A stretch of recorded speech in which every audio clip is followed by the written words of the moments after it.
About 3 months ago, I was in the subway waiting for a train at around 3 in the morning.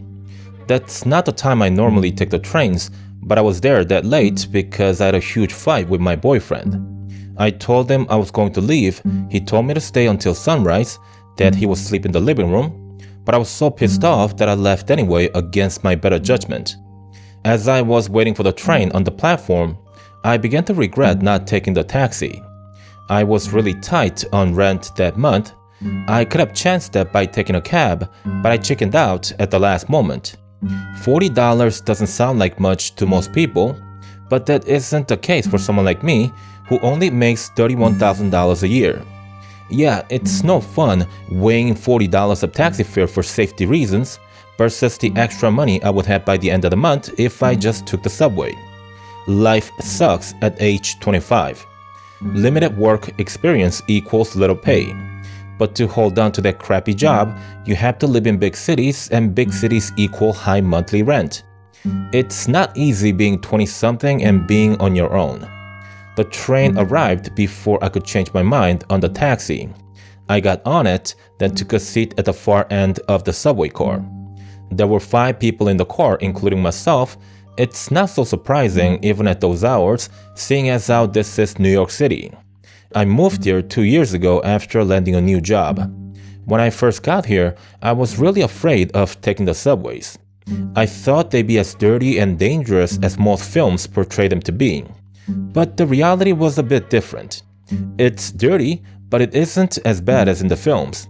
It can also be dangerous, but it's okay for the most part as long as you use common sense. I mention film portrayals of New York City subways because before coming here, I thought the lights flickering in the subway cars happened all the time. It looks really spooky in films, but that almost never happens. I've never seen it myself, but I did hear from the long-time residents that it does happen once in a blue moon. So then imagine my surprise when the lights flickering happens to me for the first time. The timing couldn't have been better to set up the next chain of events. Seconds before we made a stop at a station, the lights in the car flicker. But I'm the only person to react because everyone else in the car is sleeping. No one gets in at the station and the car continues moving. Just seconds after we depart the station, the lights begin flickering again. But this time, it's followed by a complete blackout. The car continues to move and therefore we haven't lost power. But the lights went out completely for about 5 seconds before they came back on. I'm definitely spooked out by this point. I look at the other passengers and there's only one person who woke up from the lights going out. It's a woman and she's got the same look that I probably have on my face.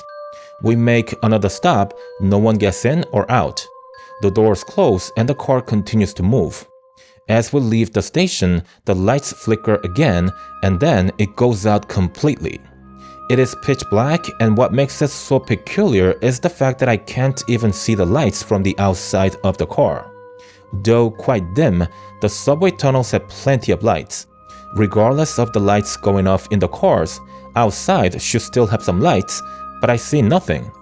I'm waiting and waiting some more for the lights to come back on, but nothing. The car continues moving, but then suddenly, I can hear the noises from the outside so clearly. The metal wheels making contact against the rail and the noise of the wind. It's almost as if the doors of the car are open. I'm not certain, but I think I can actually feel the breeze from the outside. Then I have this feeling that something's watching me. I've got my phone in my hand, but I don't have the guts to turn it on. Fear really does immobilize you. I'm glued to the chair, have my eyes closed so hard that they almost hurt. And my hands are shaking so much that I can hardly hold on to the phone. Moments later, the train comes to a stop.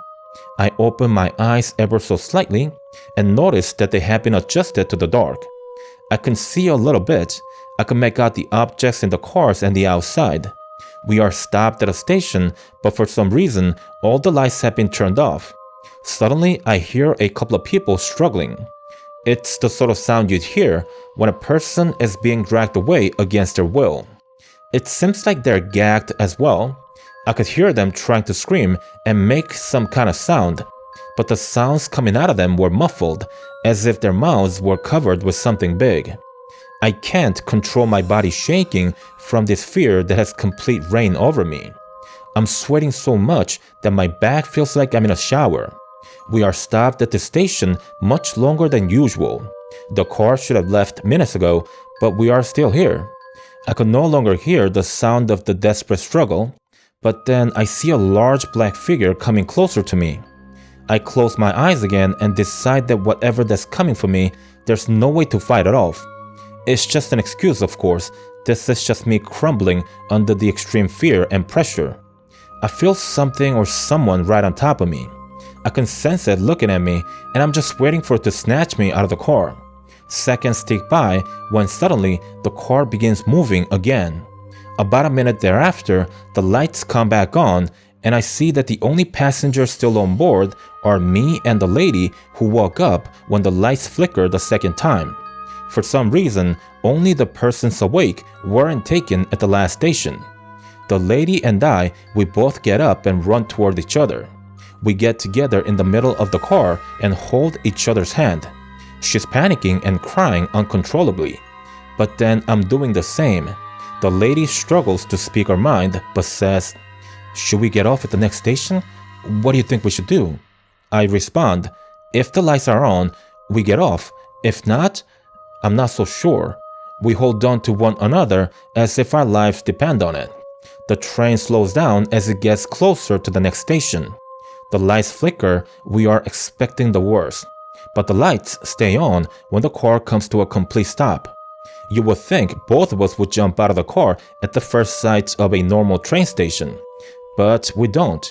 We cautiously walk toward the door and wait there. Then suddenly the door tries to close and we both push against them, then run out of the car. The train leaves and we slowly walk toward the staircase. There's no one inside the train station and it is absolutely silent. You could literally drop a pin and hear it hit the ground crystal clear. We walk up the stairs still holding each other's hand. We should be hearing the ambient sound of the city, but neither of us can hear a thing. The lady says, "This can't be. How is it that we can't even hear the sound of cars on the streets?" We take the last few steps and surface to the street level. It is the weirdest thing ever. The sounds, and I mean all of the sounds, come back instantly as our heads get above the ground level. There isn't any type of door that separates the space between the ground level and the stairs leading to the subway level. And yet, it sounded like we were inside a soundproof box and were let out. That just isn't possible. We see a deli grocery at the corner of the streets. We walk there and call for 2 cabs. I let the lady take the first one and wait for the second one to arrive.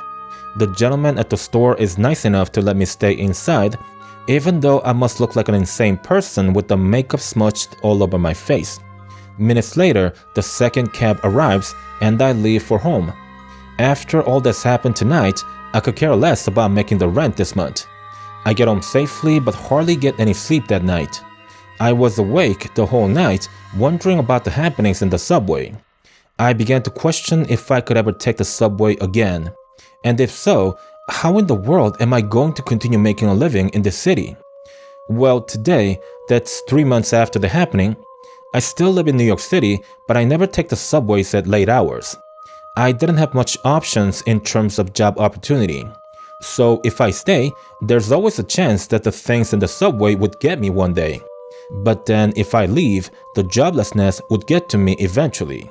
Therefore, there wasn't much of a choice I could make. Unlike most people, I don't have a family that I can depend on in times like this. My father is a drunk. Mom, I haven't seen her in ages, ever since she ran off. My brother and sister, don't even get me started with them. It's only me, and it's always been that way from the day I was born. So call me crazy or reckless, but I stay where I can make a living. There are close to 9 million people living in New York City. Aside from the mega wealthy, we live here like sardines packed in a can. There are so many people in such small space that you learn to channel things out that doesn't involve you. The fact is, a couple of people a day could go missing in the city and no one would know any better. which makes you wonder, just how long have the kidnappings been happening? How many people have survived the event like I have but never reported the crime? I've got no plans to report the incident from that night. My only plan now is to save enough money to move out of the city, then to look for any other job that can keep me afloat until I can find something better. Just one more month and I'm out of here.